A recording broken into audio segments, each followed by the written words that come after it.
morning and welcome to our morning take. My name is Frank Johnson. And I'm Nick Seaman. And normally we would describe the movie that's going on in our head about a certain Bible story that we're reading, but this week we're doing something a little different. As you've probably noticed, I haven't even addressed the elephant in the room, and that is that Abraham Lawrence is not with us all week. Abe's probably really feeling the love out there. When I was like, it was Thursday before they even noticed I wasn't there. Anyway. Something seems different. It's like, wait a minute. Did Abe get lighter? Exactly. It's Thursday. It's what, August the 3rd? I think it's August the 3rd. 17. August the 17th. I have no idea what. Oh, yeah, the 14th was Monday. 15, 16, 17. It's a Thursday. I know that. Yeah. Episode 159. Good thing I got in an Alaska. Good thing I have an engineer. Yeah. When are you coming back? Like 9 days later. Oh, so you're going to be up there a little while. Nice. Yeah, it's going to be nice. Big plane? I have no idea. We'll find out. That's great. All right, so we're at the point in your story now where Dream Center's gone. It's passed. You've left. You felt peace about that. You did what God told you to do. And so you moved on. You went to a little church named the Connections Church. I believe it's called Connections. Yes. And you became... you got involved in the worship there. I know one of the things that I really enjoyed about you going to Connections was their live feed. Their live feed was phenomenal. Mm. Like Tim would start with these, almost like you do. You do the little things, and Tim would have all this too. He would have all the announcements ready, and you were like you were showing us before we started the podcast today. You were the professional announcer to actually get the people. What did you say? You had like a morning. It was the morning announcements. I did that for not the whole 3 years I was there, but the first part of it. Yeah. Yeah, I would create opening videos. Right. And they were You video. show people doing stuff. Yeah, It was great. Video announcements. I almost said phenomenal, but I realized I've used that word too many times already this week. I used to have words in front of me that I say too much so that I would quit saying those words. Just like that. But then you started reading them. I know. Out loud. Thanks, Nick. And so I don't really care too much about the whole. A lot happened in your life there, but can you summarize it? Just how you Yes. felt spiritually. That's really kind of what I want to get to.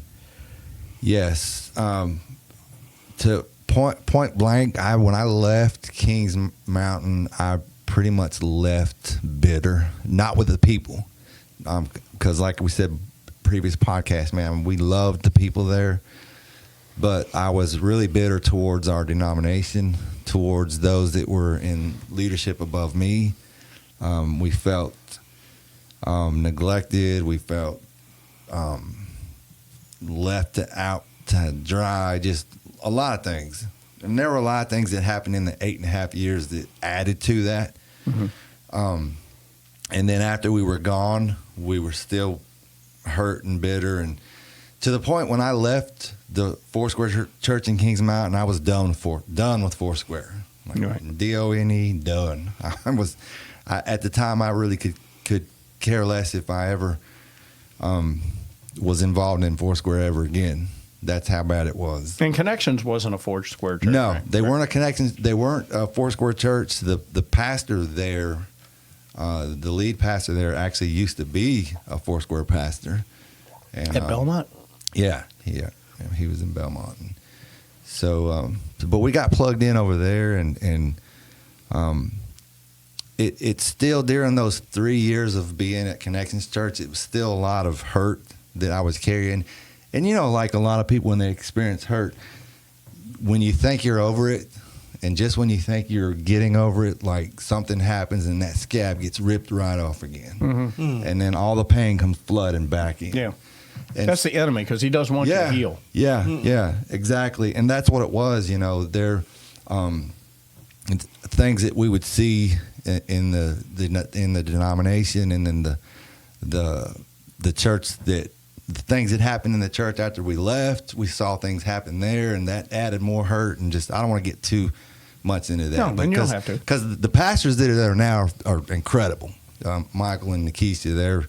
Oh, you mean at King City? No, we're in King Yeah, City. Yeah. yeah, and that church there. Yeah, right. But there was just seeing, it was just a lot of hurt with the denomination, and after 3 years of being in Connections Church, God just started drawing me back to my home church in Dallas.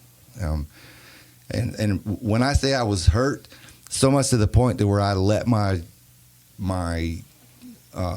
license lapse, because I was just done. I just let my license lapse, which that added to more of the pain. Because here I am, I'm like, okay, here I spent 20 years.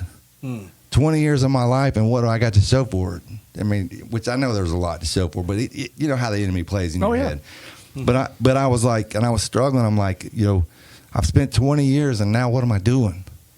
And You're driving Uber. Yeah, I'm driving Uber. It's just taking pictures. Like what, So that added to the pain, and then after 3 years of that, God just started drawing me back to my home church in Dallas, and not going to get into the whole reasons that led me to that, but he led us back there, and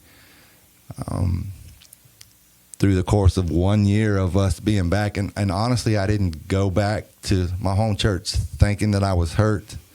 I didn't go back to my home church for healing. I didn't think I needed it, honestly, but I noticed after about a year that a healing had taken place, because I had spent a lot of time at the altar the first couple months that I was there, and just God just started. What were you praying when you were at the altar? What was God drawing you to the altar for? If I can ask, if you want to share. Just nothing really specific other than the fact that I was just hurt and that I was just broken. I had felt like. Did you feel like that was normal, or did you feel like I shouldn't be feeling like this, so why am I feeling like this? I didn't think it was normal, but I just knew that I was hurting, and I knew that it wasn't right. Like I knew I shouldn't have felt that way, and when I was able to go back to my home church, for whatever reason, I just felt drawn by the Holy Spirit. I felt comfortable being at the altars and allowing the Lord to move in my life, and just and. Do you think that humility played a part in this? Because like some of us, especially as leaders, not even ex-leaders, but it's just as leaders in the church, to go to the altar seems like what's he doing up there? Yeah. Why is he up there praying? Yeah. It's I don't. Yeah, I mean that can play in that, but honestly that didn't bother me. Well, the main reason I'm asking this is because I think I read in one of your posts is that you've come. God has shown you one of the ways that you're healed is that pride has to go away. You don't have this pride. You don't have this pride anymore. Not the self-image to what everybody thinks about you. You start to focus on the way God feels about you. That's how you get rid of the hurt. Is when you focus on how God feels about you. I think that's how I was actually converted. Was through the song. There is a place where I belong. And God says, I want to wrap you in my arms. And I've always felt like I'm being judged by God all the time. I live under his judgment. Yeah. Yeah, and I'm afraid that I'm going to hell. And he's ready to chuck a lightning bolt at you at one wrong move. Yeah. And instead, God really just wanted to show me, listen, you're missing the whole point here.